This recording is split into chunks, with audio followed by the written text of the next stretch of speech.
So this is our D31 Komatsu Dozer when it arrived to site a few years ago.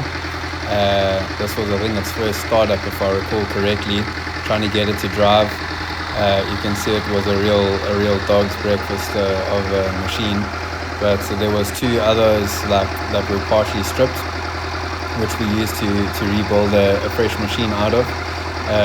In actual fact, the Dozer wasn't too bad, barring the tracks, which we eventually did replace, and there's a picture that will come up of the fresh tracks. But yeah, it didn't look very great, to say the least. The most expensive part of the rebuild was the tracks, which was probably 1/3 of the price. But yeah, they were totally necessary and finished the Dozer off well, along with a fresh paint job. And ever since we finished rebuilding it, it's been a great worker for us.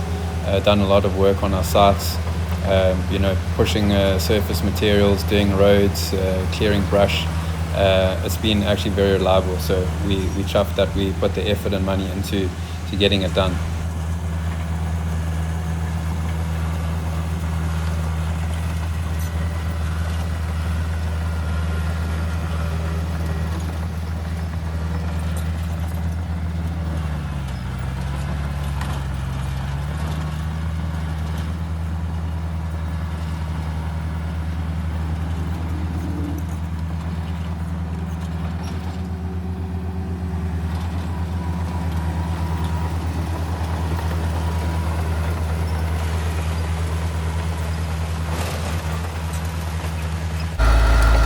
As you can see in this video of the Dozer just clearing some overgrown weeds on one of our properties, we had welded some raised bars on top of the blade just because of the height of the weeds, so as it was pushing it could get it into a bigger bundle.